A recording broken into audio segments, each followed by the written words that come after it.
I'm more cautious than ever as I work as a park ranger. I was in the middle of a routine patrol through the park when my radio crackled. The frequency didn't indicate an emergency, so I parked my truck by the side of the road and called the base. On the other end of the radio was Emmett, a fellow ranger and one of my favorite colleagues. "What's up, Emmett?" I asked. "Not much, Aiden. I just have someone here who's asking if we've seen her missing brother." "Have we seen him?" "Doesn't ring a bell, but since it's your lunch break, why don't you come back?" "Sounds good to me." I set the radio down, shifted the truck into gear, and headed back to the ranger station. It was only about a 5-minute drive from where I was. I rolled down the windows as I drove along the well-paved roads winding through picnic areas, ponds, clusters of trees, fire pits, and pavilions with vending machines. It didn't take long to reach the station, a large wooden complex with an office, several vehicles parked out front, and an exterior that had been freshly painted just last month. I noticed a gray sedan that stood out among the sea of trucks, jeeps, and official-use golf carts. There was a spot open right next to it, so I parked there and headed inside. No matter the weather, the ranger station was always perfectly climate-controlled. Right inside the main door was a lounge area filled with comfortable furniture. In 2 of the chairs sat Emmett and a young woman who appeared to be around our age. She had curly brown hair, hazel eyes, and a somewhat tired demeanor that suggested she had visited many places like this one. I also noticed they had made good use of the nearby fridge stocked with bottled water. They both stood when I entered. I saw Emmett had some papers on the table beside him. "Aiden, this is Lena," Emmett introduced her. We shook hands. "Nice to meet you," I said. "Likewise, I'm just here to confirm. I have no reason to be sure my brother passed through here, but I wouldn't be doing my part if I didn't ask." I nodded. "Of course. Why don't you tell me what happened? That is, if you don't mind repeating yourself." She chuckled. "I've told this so many times it's become second nature," she said as she sat back down in her chair. "Unfortunately, there's not much to tell. My brother Sam has always been a bit volatile, so when he disappeared for a few days, no one thought it was a big deal. But when those days turned into weeks, we started to worry. When we went to his last known address, there was no sign that anything had happened. And since Sam was always on the move, it wasn't exactly clear that something was wrong. The only thing we managed to find out was that he'd been hanging out with a group of friends who were a lot like him, about an hour from here. From what it looked like, they were just a normal group of people. So you think that, since people come and go here, it's entirely possible they camped here at some point and left. Or even better, that they're still here, I asked. It's possible. Sam always loved camping. He's the kind of person who would be perfectly happy traveling the country in an RV. I nodded. It makes sense that you'd think he might be here. Emmett turned to the papers near him on the coffee table. "This is him, Aiden," he said, picking one up and handing it to me. It was one of those missing person posters you see plastered everywhere, with the word "missing" printed in bold, red letters at the top. There was also standard contact information, but most of the poster was occupied by a large photo of a blond man with hazel eyes. It took me a moment, but I could see the resemblance between Sam and Lena. "I've never seen him around here, but that doesn't mean he hasn't been here. Sam's a good guy," Lena explained. "Volatile, but not the angry or mean kind. He'd rather walk away from a fight than start one." "Do you think that's what happened?" I asked. "I've certainly considered it, but I just don't see it. Like I said, he'd be perfectly happy traveling in a basic RV. It's much more likely he had some kind of accident and no one's been able to find him." "That's another possibility for what he might be doing here." Emmett took a sip of his bottled water. "I've checked the records, and we don't have any unexplained equipment or RVs that have shown up here. Beyond that, the most we can do is take another look around and let the rest of the park staff know to keep an eye out." "I really appreciate it," Lena said. "My entire family would be so grateful if you could stay vigilant and notify us or the police if you see or hear anything." "I will, Lena," Emmett said as he stood up. "Thanks for letting us know. We've got your information and we'll reach out if we see or find anything." She stood, shook our hands, and walked out the door. Moments later, the sound of a car starting up was followed by the crunch of tires on gravel as she drove away. "What do you think?" Emmett asked once we were alone.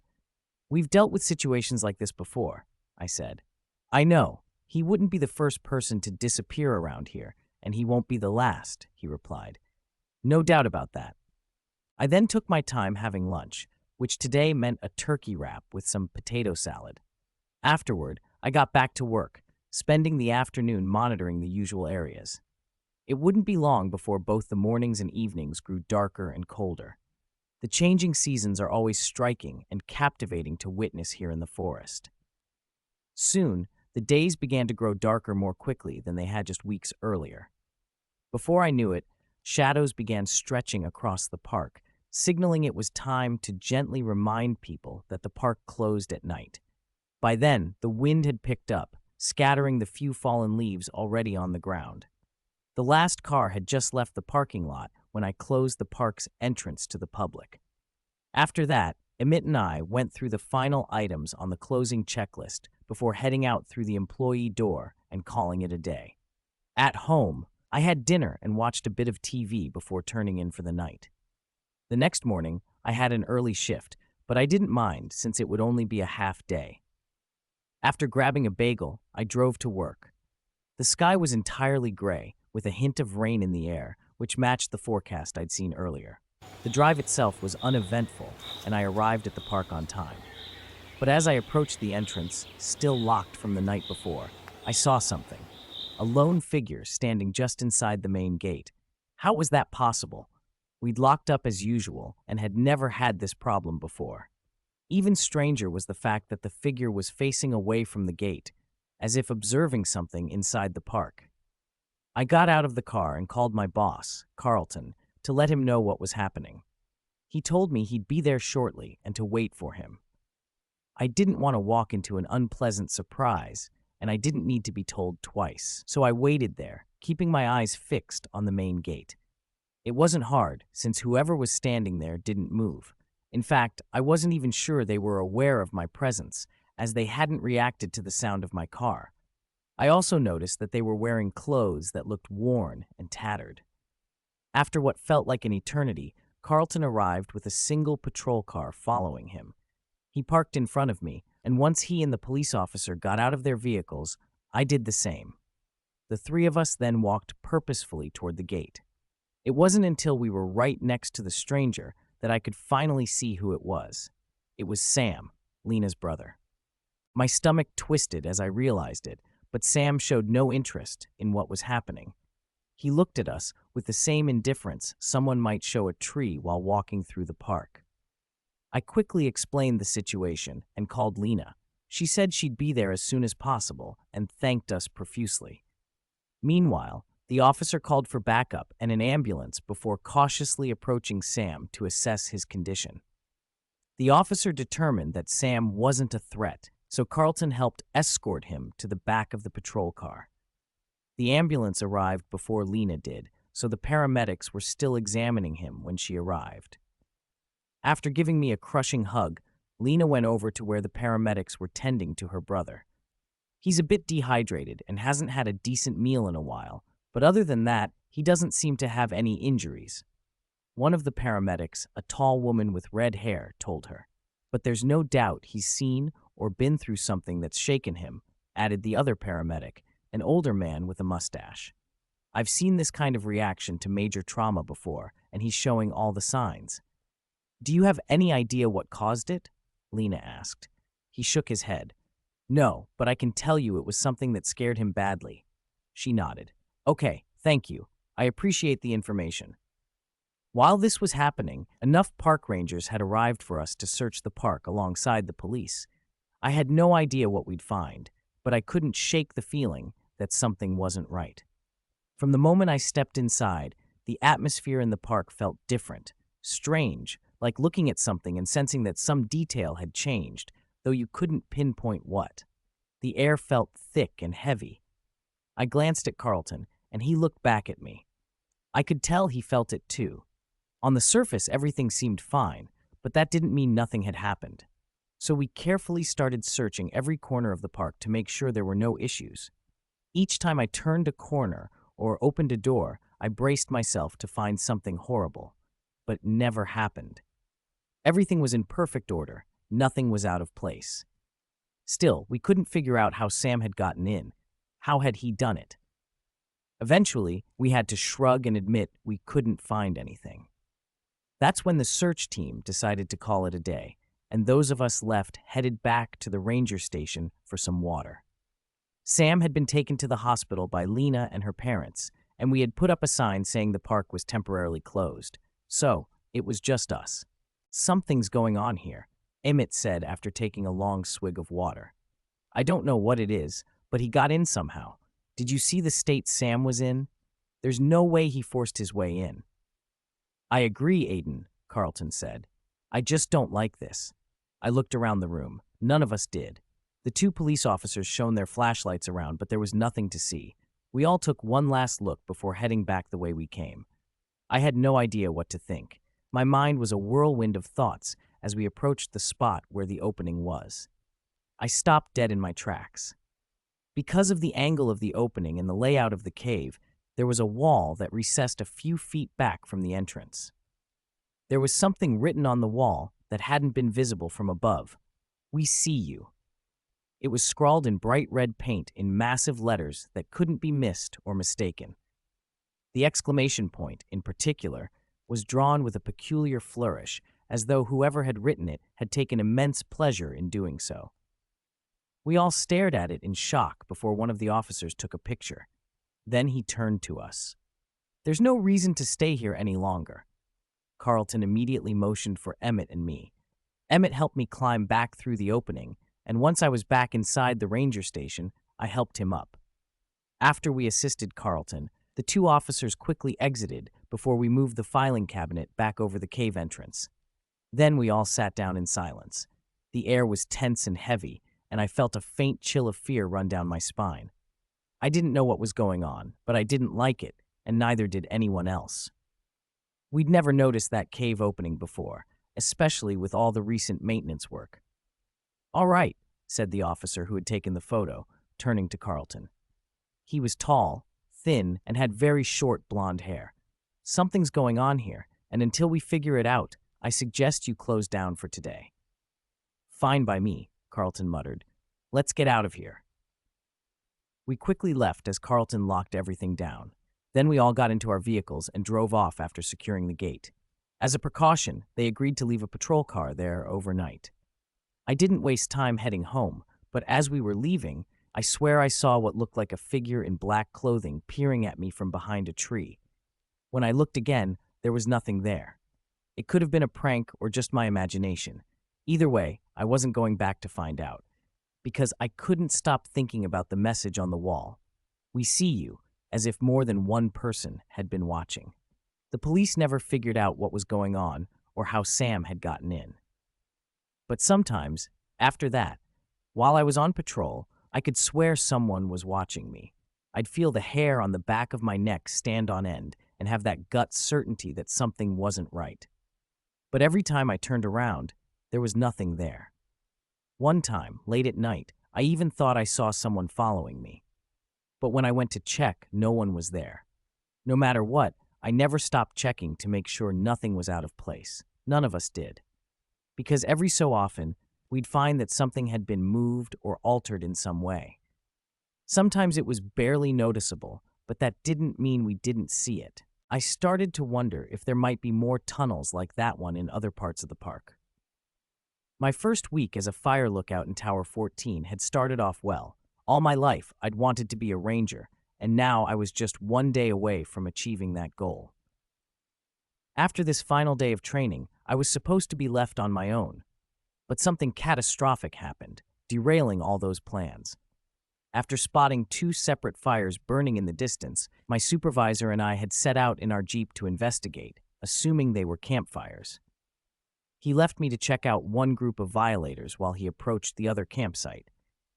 Everything was going according to plan until I stumbled upon a stone arch in the forest that seemed out of place.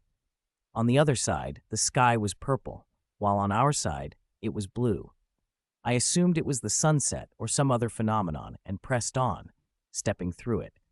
I wish I'd trusted my instincts and stayed on the original side of the arch because now I'm trapped in another world with no way to get home. The arch disappeared, leaving me stranded here. I quickly realized I wasn't alone. There were creatures in the forest that looked like people, but they weren't. For instance, they had an extra set of arms and would respond if you spoke to them. But they were not human. I was rescued by another ranger just before the strange creatures attacked me. This man, who introduced himself as David, claimed to have been trapped in this place for a month. He had a cave he'd managed to camouflage with tree branches, allowing him to hide from the creatures.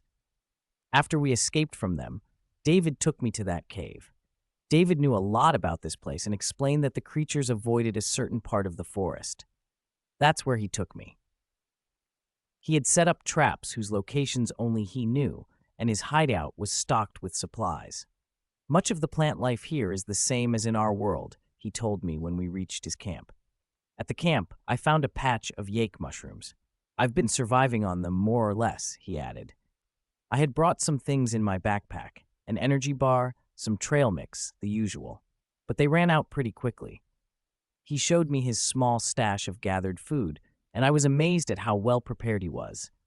There were different species of mushrooms, some wild roots, and leaves set aside to make a kind of salad.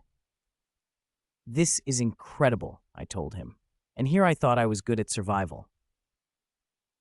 You're still young, he replied. I've been doing this sort of thing for a long time. I was in the British Special Air Service when I was younger. They're highly trained soldiers, kind of like your special forces. Since coming across the pond, I've worked here and there, but most recently, I've been the fire lookout at Tower 14 for nearly 10 years. I let out a small sigh. That's where I'm assigned. Those bastards have already replaced me. Well, I suppose they've stopped looking for me, too. I remembered that strange look Ross had given me when he let me out of the Jeep. He seemed like he was about to say something, but maybe he didn't want to be too blunt. Perhaps he thought it was a bad idea to let me go off on my own, but he did it anyway. I felt a flicker of anger. So none of this would have happened if Ross had stuck with me like he was supposed to. They're still looking for you, I said, though I didn't really know if it was true. I'm sure they are. They wouldn't forget about you just like that. I didn't mention that this was my last day of training, or that the news of David's disappearance seemed to have been deliberately omitted during my orientation. David gave me a suspicious look, but said nothing more about it. I was about to head out to gather more mushrooms when I saw you. It's too dangerous to go back out tonight, but tomorrow we'll check the arch again, and I'll show you the yak mushroom grove. I returned to the same place every day, searching for the bow. I can't believe I missed it. As he spoke, he peeled a mushroom with his knife. But with that final sentence, he hurled the mushroom across the cave, where it hit the rock wall with a loud thud. "Silence!" I whispered sharply. "I know you're upset, but we'll get out of here." His face showed no emotion as he stared at me, tears welling in his eyes. "That's what I've been telling myself for the past 36 days, he replied. "I hope to God you're right." I tried to sleep that night, but I couldn't. The thought of a man like David, a veteran of the British Special Forces, reduced to tears by this place was almost too much to bear. This man, who had saved my life and pulled me out of a deadly situation, was now as vulnerable as I was. I managed only a few fitful hours of sleep before dawn broke, casting the same horrible purple hue as the day before. My head began to ache. I felt like I didn't belong here, like the air was too thick, too heavy, not meant for me to breathe. Unconsciously, I began to hyperventilate. David came over and looked me in the eyes. Slowly, I began to hear his words. "Breathe deeply," he said calmly. "Calm down, you're okay. I've lived here all this time. The air is breathable, you're fine. Big, deep breaths, kid. Good, that's better. Keep breathing, in and out." After a while, I started to calm down. I looked at him with gratitude. "Thank you," I said. "I needed that. Stay there and collect yourself. I've made breakfast." David brought me a portion of mushrooms and wild lettuce on a flat rock. "What's the plan?" I asked, eyeing the food suspiciously. "Eat," he said. "You need energy. We're going to walk to the yak mushroom patch. On the way, we'll check the bow again. We'll check it again." That was all we could do. After eating a bit, we headed toward the bow. The walk was long, but David was prepared. He carried plenty of water and supplies. We even filled our canteens at a spring we found along the way. Once again, I felt grateful to have him as my guide. Without him, I'd probably already be dead. We arrived at the clearing where the bow had been. Once again, it wasn't there. The spot where it had been was empty. We approached it anyway. "How can it disappear?" I asked. "Be here one day and gone the next." David shook his head. "How can any of this be possible? I wouldn't have believed it if someone told me. Would you?" I thought about it for a few seconds. "No, probably not. I'd think they were crazy or high, maybe both." And yet, here we are, defying all common sense. We kept walking. I tried to ignore the feeling that someone was following us. Every time I looked back, no one was there. Finally, we reached the Zazyak patch. David told me to start picking mushrooms quickly before the creatures found us. He explained that they were intelligent and would send scouts. Once they knew where we were, they'd gather more and come back to hunt us like animals in a pack. The worst part was that they knew this was one of David's favorite spots, so they'd be prepared for him. After a few minutes of picking mushrooms, David told me to wrap it up. "Let's go," he said. "There's no more time." Despite my fear, I couldn't believe what he was saying. We'd barely started, the walk had been so long, and this small amount of mushrooms would barely sustain us for a day. "Come on, David," I said. "Just a few more minutes." "I said we're leaving," he hissed. His face transformed into one of rage, so intense I almost didn't recognize him. His skin changed color, turning red, almost purple, and his chest seemed to convulse in strange spasms. The fabric of his shirt swelled and deflated unnaturally, as if he were breathing too fast. He glared at me and then calmed slightly, though the air was still charged with tension. He stepped closer, grabbed my arm, and began dragging me away from the mushroom patch. "I see one," he said quietly. "It's at 6 o'clock, some distance away. That means there are more. We need to start walking fast. Don't run yet. Don't look. Don't let them know we've seen them." As he dragged me along, I fought the urge to look over my shoulder, but then I began to hear it. Unmistakable movement, getting closer. "Do you hear it?" I asked, my heart racing. "Silence," he hissed angrily. I stayed quiet for a few seconds, but the noises were getting louder. "Run," he suddenly shouted, and I started sprinting as fast as I could through the trees. A second later, I heard them surrounding us. They'd been waiting for us. "Your weapon," David yelled. As I ran, I tried to ready it. That's when I saw what we were worried about. One of the creatures was right ahead, partially hidden behind a tree. It peeked out to gauge our distance, then disappeared again. "When we reach the tree, you go left. I'll go right. Don't get too close," he ordered. I immediately understood his plan. He was sacrificing himself for me. By going right, he would pass close to the creature, within its reach, to distract it. I wanted to protest, but there was no time. We were almost there. I veered left as David went right. The creature lunged at him, just as I feared, clawing his back with its long talons. Blood flowed as he ran ahead of me, picking up speed. "There are more ahead," he shouted, and I saw them a second later. At least 2 more, maybe more, hidden among the trees waiting for us. Luckily, we were faster than the creatures.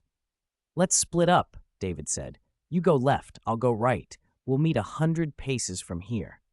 With no other choice, I agreed. At his shout of "now," we veered off, and the creatures, though they hesitated for a moment, finally emerged from hiding. One of them caught up to me and grabbed my ankle, dragging me toward it. I screamed as I kicked with my other leg, managing to strike it hard in the jaw. Though the creature loosened its grip, it grabbed me again, this time by both legs. As it drew its face closer to mine, its jaws wide open, I remembered the rifle slung across my back. With effort, I managed to free the rifle and fire. The shot echoed through the forest, and the creature fell, its head shattered. I stood up and ran without looking back until I found David. He was in bad shape, covered in cuts and bleeding. He had lost his weapon in the fight. We barely managed to make it back to the cave, where I helped him lie down. I tried to treat his wounds with my small first aid kit and leaves from the forest, but David resisted when I tried to tend to his back. Eventually, he fell asleep, and blood from his wounds soaked the ground. I couldn't sleep for a second consecutive night, worried about him. That's when I heard strange noises, flesh being torn and lips smacking. My eyes slowly adjusted to the darkness. David was standing, eating something in the corner of the cave.